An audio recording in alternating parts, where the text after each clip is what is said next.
أرسله بالحق بشيرا ونذيرا وداعيا إلى الله بإذنه وسراجا منيرا أما بعد أعوذ بالله من الشيطان الرجيم بسم الله الرحمن الرحيم۔ محترم عزیز بزرگ اور دوستوں، اللہ رب العزت کا بے انتہا فضل اور اس کا کرم ہوا۔ اللہ رب العزت نے ہم سب کو دین کی نسبت پر جم کر جڑ کر بیٹھنے کی توفیق عطا فرمائی، اور ہم سب پر اللہ کا یہ بہت بڑا کرم ہوا کہ اللہ رب العزت نے ایک بہت ہی اہم فریضے کی ادائیگی کے لیے ہم سب کو توفیق عطا فرمائی۔ عزیز بزرگ اور دوستوں، انسان دنیا میں رہتا ہے تو کچھ حالات سے، کچھ تکلیفوں سے، کچھ آزمائشوں سے، اور اسی طریقے سے کچھ مصیبتوں سے دوچار ہوتا ہے۔ وہ تکلیفیں، وہ حالات، وہ مصیبتیں انسان پر کبھی انسانوں ہی کے واسطے سے پڑتی ہیں، لیکن دنیا میں کچھ تکلیفیں ایسی بھی ہیں جو تکلیفیں اللہ کی دیگر مخلوقات کی طرف سے انسان پر پہنچتی ہیں۔ اللہ رب العزت نے دنیا میں اپنی بے شمار مخلوقات کو پیدا کیا،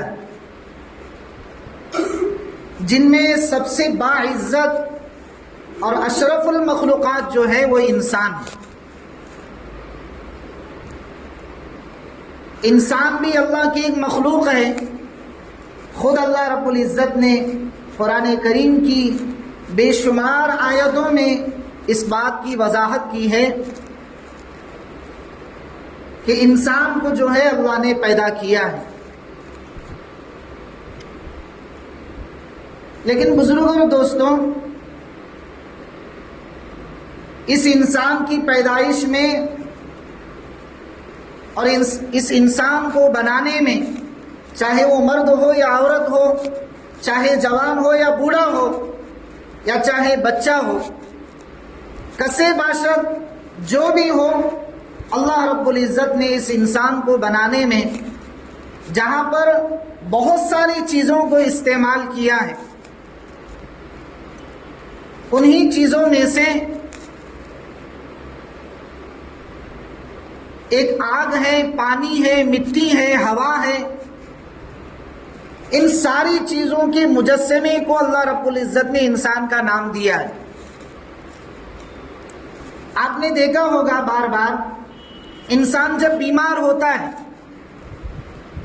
کبھی بخار آ جاتی ہے، کبھی انسان کو سرد گرم کا موسم اچک لیتا ہے، تو یہ جو سارا سسٹم انسان کی بیماری کا چلتا ہے، یہ اسی آگ، پانی، مٹی، ہوا کے عدل بدل ہونے کی وجہ سے انسان بیمار پڑتا ہے، جس کو ڈاکٹر کی لائن میں، طبی لائن میں کہتے ہیں صفرا کا مادہ زیادہ ہوتا ہے تو انسان جو ہے بخار کا شکار ہوتا ہے، اور اگر انسان کو زیادہ تھوک کا مادہ زیادہ ہوتا ہے تو انسان جو ہے سردی کا شکار ہوتا ہے۔ اسی طریقے سے الگ الگ جوابات کتابوں میں لکھے گئے ہیں۔ یہ تو انسان کو اللہ نے بنایا ہے۔ اللہ کی ایک دوسری مخلوقات ہیں دنیا میں۔ کسی مخلوق کو اللہ نے آگ سے بنایا ہے، کسی مخلوق کو اللہ رب العزت نے نور سے بنایا ہے، کسی مخلوق کو اللہ نے ہوا سے بنایا ہے، کسی مخلوق کو اللہ نے دنیا میں پانی سے بنایا ہے، کسی مخلوق کو اللہ نے دنیا میں صرف مٹی سے بنایا ہے۔ تو عزیز بزرگ اور دوستوں، انسان کے علاوہ جتنی مخلوقات دنیا میں آباد ہے، یہ سب کے بنانے کا ایک الگ الگ نظام، ایک الگ الگ سسٹم ہے۔ تو میں آپ کے سامنے یہ بات اس لیے عرض کر رہا ہوں کہ انسان کو دنیا میں بعضی مرتبہ انسانوں ہی کے واسطے سے تکلیفیں پہنچتی ہیں۔ بیٹے کو تکلیف باپ سے پہنچ رہی ہے تو انسان کی طرف سے ہے، باپ کو تکلیف بیٹے سے پہنچ رہی ہے تو بھی انسان کی طرف سے ہے، ماں کو تکلیف بچوں کی طرف سے پہنچ رہی تو یہ بھی انسان ہی کے واسطے سے پہنچ رہی ہے۔ لیکن کچھ تکلیفیں ہماری ایسی ہوتی ہیں جو اللہ کی دیگر مخلوقات کی طرف سے ہمیں پہنچتی ہیں۔ تو عزیز بزرگ اور دوستوں، آج جمعہ کے اس بیان میں آپ کے سامنے وہ باتیں رکھنے کی کوشش کر رہا ہوں کہ جو تکلیفیں انسان کے واسطے سے پہنچتی ہیں اس کا کیا حل ہے ہمارے پاس، اور جو تکلیفیں انسان کو اللہ کی دیگر مخلوقات کی طرف سے پہنچتی ہیں اس کا کیا حل اللہ رب العزت نے قرآن کریم میں اور اللہ کے نبی صلی اللہ علیہ وسلم کی احادیث میں اس امت کو دیا ہے، وہ آج کی اس جمعہ کے بیان میں سمجھنے کی کوشش کرتے ہیں۔ تو بزرگ اور دوستوں، اللہ کے نبی صلی اللہ علیہ وسلم نے اس امت کی بہت ہی اعلیٰ پیمانے پر اور اونچے پیمانے پر تربیت فرمائی۔ جیسے ایک بچہ ایجوکیشن کے لائن میں ماہر ہے، ایک بچہ کسی فن میں ماہر ہے تو گھر کے بڑے، گھر کے چچا، گھر کے بڑے رشتہ دار یہ کہتے ہیں اس بچے کے متعلق کہ بھئی ہمارا بچہ جو ہے فلاں فن میں، فلاں ماحول میں، فلاں چیز میں بچہ ہمارا ماہر نظر آتا ہے۔ اسی طریقے سے بزرگ اور دوستوں، لوگ جو ہیں اس طالب علم کے متعلق، اس انسان کے متعلق یہ رائے قائم کرتے ہیں کہ بچہ جو ہے اچھی تربیت پانے والا ہے۔ اگر کوئی طالب علم جو ہے وہ اچھے اخلاق کا محور بنا ہوا ہے، اس کے اندر اچھی عادتیں ہیں، وہ اچھے اخلاق کا مالک ہے، لوگوں کے ساتھ، رشتہ داروں کے ساتھ، بڑوں کے ساتھ، چھوٹوں کے ساتھ، اسی طریقے سے ہر طرح کے لوگوں کے ساتھ میں وہ اپنا اچھا رویہ پیش کرتا ہے، وہ اپنے اچھے اخلاق کے ساتھ میں پیش آتا ہے، تو لوگ جو ہیں اس کے ماں باپ کی، اس کے بڑوں کی تعریف کرتے ہیں کہ اس کے ماں باپ نے اس کی اچھی تربیت فرمائی ہے، اس لیے بچہ اس طریقے سے ہے، اس کے بڑوں نے اسے اچھی تعلیم دی ہے، اس لیے بچہ اس طریقے سے ہے۔ بزرگ اور دوستوں، یہ دنیا کا ریت، یہ دنیا کا رواج ہے۔ اسی طریقے سے اللہ کے نبی صلی اللہ علیہ وسلم نے اس امت کی جو ہے اچھے پیمانے پر اور اعلیٰ پیمانے پر تربیت فرمائی، انہیں اچھے اخلاق سکھائے ہیں، ان کو اچھی تعلیم اور تربیت کی ہے اور اس امت کی صحیح معنی میں اصلاح فرمائی۔ تو بزرگ اور دوستوں، ایک تربیت کرنے والے استاد اور ایک تربیت کرنے والے مربی کا یہ فرض ہوتا ہے اس کے ذمے کہ وہ اپنے شاگردوں کو ہر لائن سے، ہر فیلڈ میں، ہر چیز میں ان کو ماہر بنا ڈالے اور وہ فن اور وہ گر سکھلائے، وہ راز کی چیزیں انہیں سکھلائے کہ وہ دنیا کے کسی بھی میدان میں، کسی بھی فیلڈ میں آ جائے تو وہاں انہیں استاد کی کمیوں کا احساس نہ ہو۔ یہ ایک اچھے استاد اور ایک ماہر استاد کی پہچان ہوتی ہے کہ وہ اپنے طلباء کے، اپنے پاس پڑھنے والے طلباء کی ہر لائن سے فکر کرتا ہے۔ تو اسی طریقے سے اللہ کے نبی صلی اللہ علیہ وسلم نے اس امت کی جو ہے ایسی تربیت فرمائی ہے، ایسی رہنمائی فرمائی ہے کہ دنیا میں جہاں کہیں بھی رہے، جس لائن میں بھی رہے، اس لائن میں انہیں تربیت کی کمی کا احساس نہ ہو۔ اسی لیے قرآن کریم میں اور احادیث نبویہ صلی اللہ علیہ وسلم نے کچھ ایسی دعائیں امت کو سکھلائی ہیں کہ جو دعائیں اس امت کے لیے ہر موقع پر بہت بڑے فائدے کی چیزیں دے دیتی ہیں۔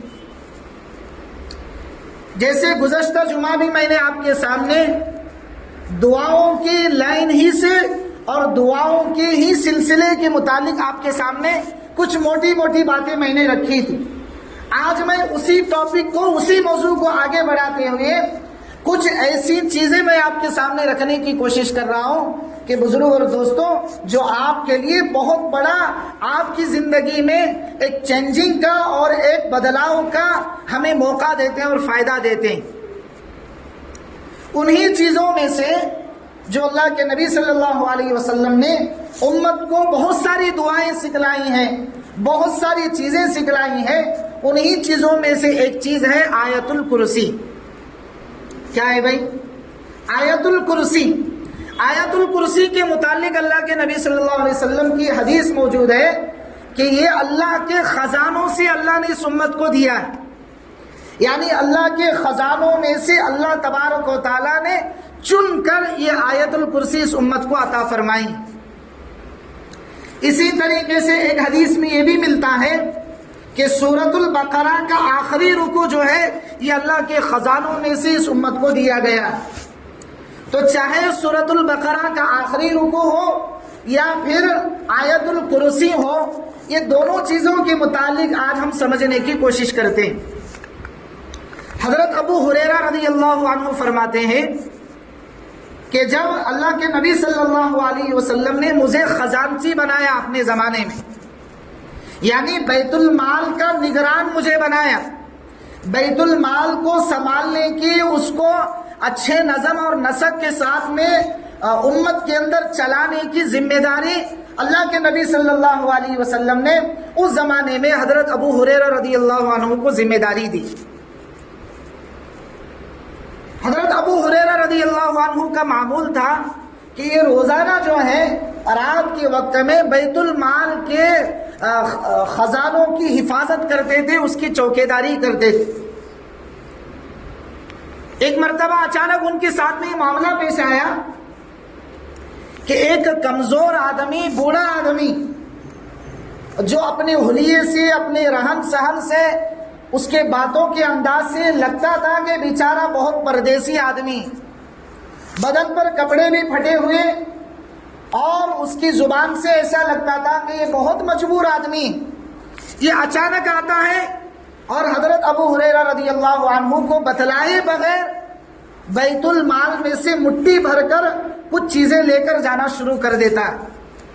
حضرت ابو ہریرہ رضی اللہ عنہ جب دیکھتے ہیں تو اس کو پکڑ لیتے ہیں اور کہتے ہیں کہ تو چور ہے، تو یہاں کیوں آیا ہے، اور بتلائے بغیر تو بیت المال میں سے کیوں سامان لے کر جا رہا ہے۔ جب حضرت ابو ہریرہ رضی اللہ عنہ اس بوڑھے آدمی کو پکڑ کر یہ سوال کرتے ہیں تو منت سماجت کرنا شروع کرتا ہے اور کہتا ہے کہ مجھے معاف کر دیجئے، میں غریب آدمی ہوں، میں مفلس آدمی ہوں، میرے بچے بیمار ہیں، میرے بچے بھوک سے تل ملا رہے ہیں، میری بیوی بھوکی بیٹھی ہوئی ہے، میں کئی دن سے کھانا نہیں کھایا ہوں، مجھے چھوڑ دیجئے، مجھے معاف کر دیجئے۔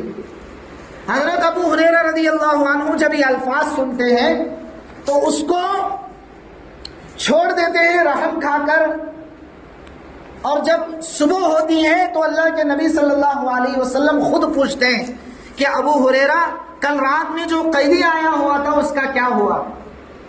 اللہ کے حبیب پاک صلی اللہ علیہ وسلم جب یہ سوال حضرت ابو ہریرہ رضی اللہ عنہ سے کہتے ہیں تو حضرت ابو ہریرہ رضی اللہ عنہ کہتے ہیں یا رسول اللہ، وہ بیچارہ مجبور تھا، کمزور تھا، مفلس تھا، غریب تھا، اس نے اپنی مجبوری میرے سامنے رکھی، اس نے اپنی غریبی میرے سامنے رکھی، میں ترس کھا کر اس کو چھوڑ دیا۔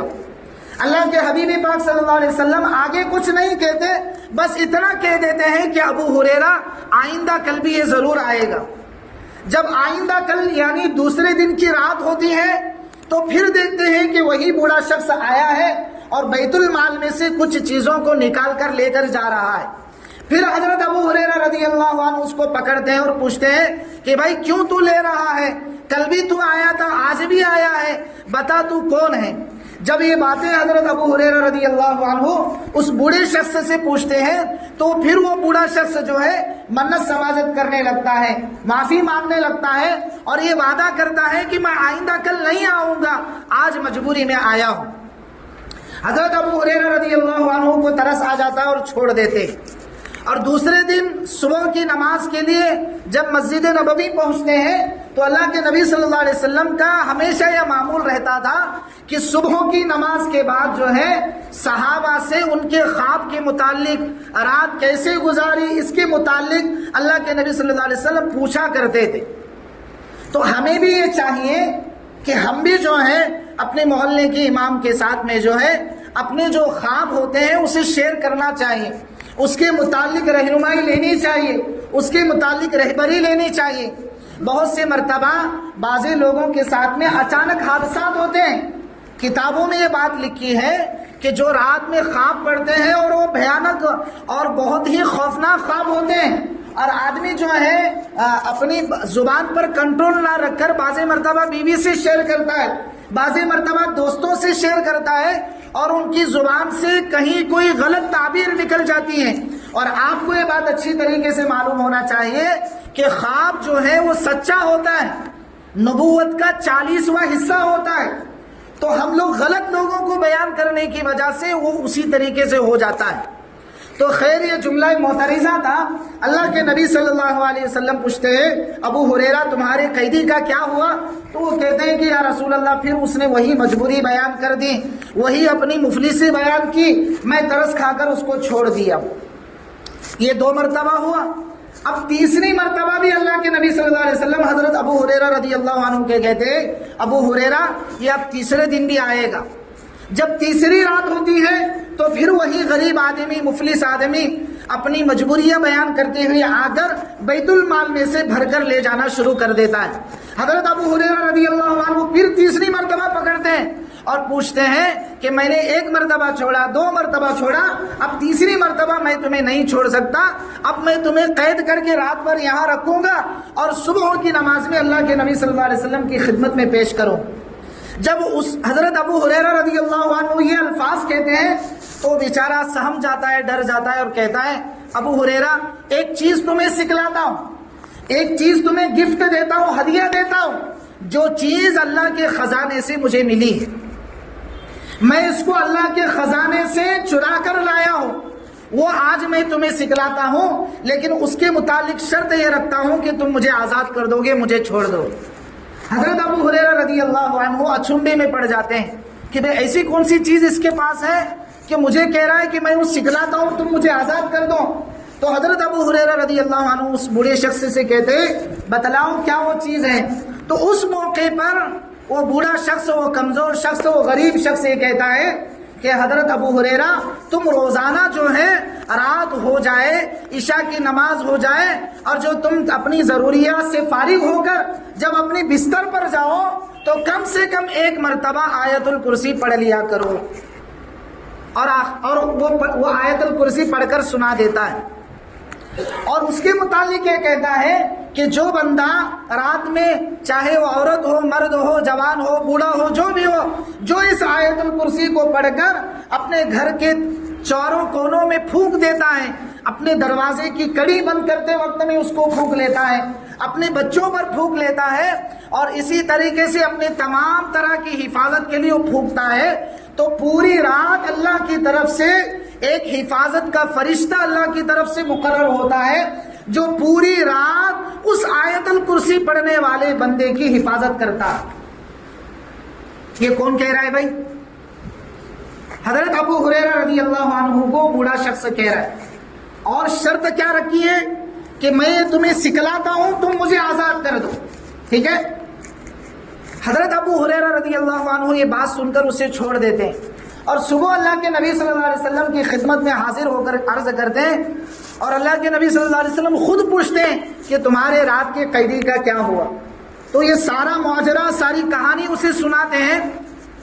تو اللہ کے نبی صلی اللہ علیہ وسلم کہتے ہیں کہ جو بات اس نے تمہیں سکھلائی ہے وہ سچ ہے، لیکن وہ کہنے والا جھوٹا ہے۔ کیا کہتے ہیں؟ جو بات اس نے تمہیں سکھلائی ہے وہ سچ ہے، لیکن کہنے والا کیا ہے؟ جھوٹا ہے۔ حضرت ابو ہریرہ رضی اللہ عنہ اچنبے میں پڑ جاتے ہیں کہ بات تو سچ ہے لیکن کہنے والا کیسے جھوٹا ہو سکتا ہے؟ تو اللہ کے نبی صلی اللہ علیہ وسلم اس وقت صحابہ کے سامنے خطاب فرما کر فرماتے ہیں، میرے صحابہ تمہیں معلوم ہے وہ بوڑھا شخص کون تھا؟ تو سارے صحابہ کہتے ہیں اللہ و رسول عالم، اللہ اور اس کے رسول زیادہ جانتے ہیں۔ تو اللہ کے نبی صلی اللہ علیہ وسلم اس موقع پر کہتے ہیں میرے صحابہ اور حضرت ابو ہریرہ، یہ اصل میں وہ جو بوڑھا شخص تھا وہ حقیقت میں شیطان تھا۔ کون تھا بھائی؟ وہ حقیقت میں کون تھا؟ وہ شیطان تھا جو تمہیں اس لباس میں آ کر دھوکہ دیا کرتا تھا، لیکن جب تم نے اس کو مضبوطی سے پکڑ لیا اور اس کو میری خدمت میں لانے کا وعدہ کر لیا تو تم کو اس نے ایسی چیز سکھلا کر گئی ہے جو چیز تمہارے لیے بہت سارے دنیا کے فائدے حاصل ہوتے ہیں، اور وہ کیا ہے؟ آیت الکرسی۔ کیا ہے بھائی؟ آیت الکرسی۔ تو اسی طریقے سے بزرگ اور دوستوں، یہاں ایک بات ہمیں سمجھنے کی کوشش کرنی چاہیے کہ بعض مرتبہ بات سچی ہوتی ہے لیکن کہنے والا جھوٹا ہوتا ہے، بات حقیقت پر مبنی ہوتی ہے لیکن کہنے والا کیا ہوتا ہے؟ جھوٹا ہوتا ہے۔ تو ہمیشہ جو بات ہم تک پہنچتی ہے، جو بات ہم تک، ہمارے کانوں تک، ہمارے گھروں تک پہنچتی ہے، اس بات میں سب سے پہلے ہمارا کام یہ ہوتا ہے کہ اس چیز میں تحقیق کر لیا کریں۔ جو بات ہم تک پہنچی ہے، مثال کے طور پر کوئی آدمی میرے بچے کے متعلق مجھے کہتا ہے کہ تمہارا بچہ تو فلاں ہے، تمہارا بچہ تو یہ کرتا ہے، تمہاری بچی تو یہ کرتی ہے، تو سب سے پہلے ہمارا کام یہ ہوتا ہے کہ اس بات کی پہلے تحقیق کی جائے، بعد میں اس پر عمل کیا جائے۔ ہمیں یہ سبق ملتا ہے اللہ کے نبی صلی اللہ علیہ وسلم کی زندگی سے۔ اللہ کے نبی صلی اللہ علیہ وسلم حضرت ابو ہریرہ رضی اللہ عنہ کو کہہ رہے ہیں ابو ہریرہ جو اس نے بات کہی ہے وہ سچ ہے، لیکن جو کہنے والا تھا وہ جھوٹا ہے۔ شیطان کبھی سچ بولتا ہے؟ شیطان کبھی سچ بولتا ہے؟ نہ وہ سچ بولتا ہے نہ بولنے دیتا ہے۔ مشہور جملہ ہے کیا؟ نہ کھاؤں گا نہ کھانے دوں گا۔ تو اسی طریقے سے شیطان کا یہ رویہ ہے کہ نہ وہ سچ بولتا ہے نہ سچ بولنے کی لوگوں کو دعوت دیتا ہے۔ اس کا کام ہی کیا ہے؟ شیطان کے معنی ہی آتے ہیں دھوکہ دینے کے۔ شیطان کے معنی کیا آتے ہیں؟ دھوکہ۔ جس کے نام ہی میں دھوکہ دینا ہو وہ کبھی اچھا کام کرے گا؟ نہیں کر سکتا۔ لیکن جو اس نے بات حضرت ابو ہریرہ رضی اللہ عنہ کو سکھلائی ہے وہ آیت الکرسی کے متعلق کہا کہ جو اس کو روزانہ سوتے وقت میں کم سے کم ایک مرتبہ پڑھ لیتا ہے تو اللہ تبارک و تعالیٰ کی طرف سے اس پڑھنے والے کے لیے ایک محافظ، ایک فرشتہ مقرر ہوتا ہے جو اس انسان کی حفاظت کرتا ہے۔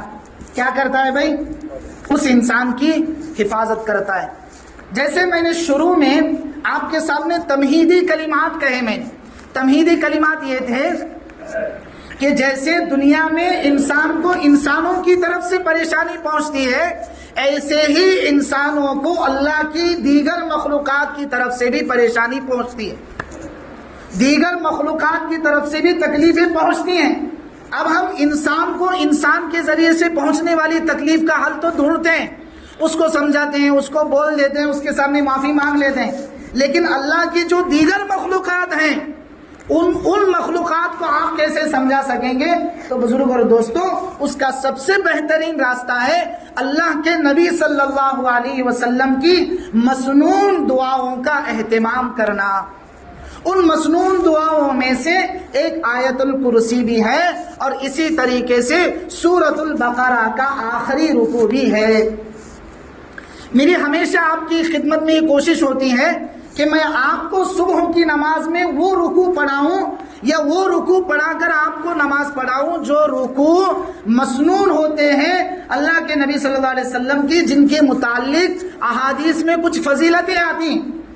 تو آمن الرسول بما انزل الیہ من ربہ والمؤمنون، یہ سورۃ البقرہ کا آخری رکوع ہے۔ تو بزرگ اور دوستوں، عرض کرنے کا مقصد اور منشا یہ ہے کہ ہمیں مسنون اعمال کا اور مسنون دعاؤں کا اہتمام کرنے کی ضرورت ہے۔